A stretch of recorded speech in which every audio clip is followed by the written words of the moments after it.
ഇപ്പൊ നമ്മൾ പറഞ്ഞല്ലോ ഫണ്ട് കൊടുക്കുന്നുണ്ടെന്ന്. ഫണ്ട് കൊടുക്കുന്നുണ്ടെങ്കിൽ ഇത്രയും കേസസ് ഇവിടെ നടക്കേണ്ട കാര്യമില്ല. പിന്നെ നമ്മളുടെ ഒരു ക്വാസി ഫെഡറൽ സ്ട്രക്ചറാണ്.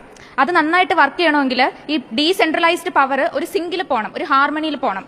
അതായത് സെന്ററിലുള്ളവർ ഫണ്ട് കൊടുക്കുകയും വേണം, അതിവിടെ ഉപയോഗിക്കുകയും വേണം. പിന്നെ എൻഡിഎ മുന്നോട്ട് വരണം എന്ന് പറയുന്നവരുണ്ട്. ഇപ്പൊ ഇത് എന്റെ പേഴ്സണൽ ഒപ്പീനിയൻ ആണ്.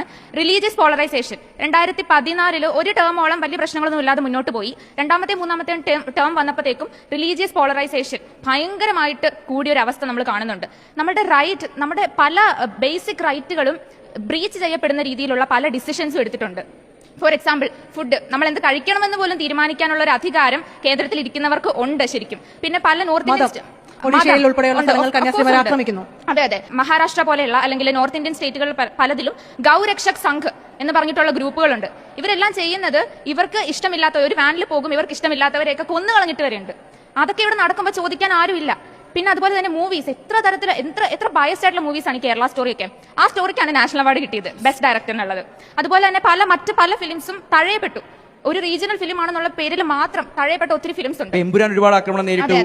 അതെ, അത് മാത്രമല്ല ഉള്ളൊഴുക്ക് പോലുള്ള സിനിമകളിൽ ബെസ്റ്റ് ആക്ട്രസിന് കൊടുക്കാമായിരുന്നു. ഇപ്പൊ ഉർവശിക്ക് കൊടുക്കാമായിരുന്നു, അല്ലെങ്കിൽ പാർവതിക്ക് കൊടുക്കാമായിരുന്നു. ഇതൊന്നും ചെയ്തിട്ടില്ല. ഇതൊന്നും ചെയ്യാതെ പരിഗണിച്ചിട്ടില്ല. കാതൽ അവർക്ക് മനസ്സിലായിട്ടില്ല.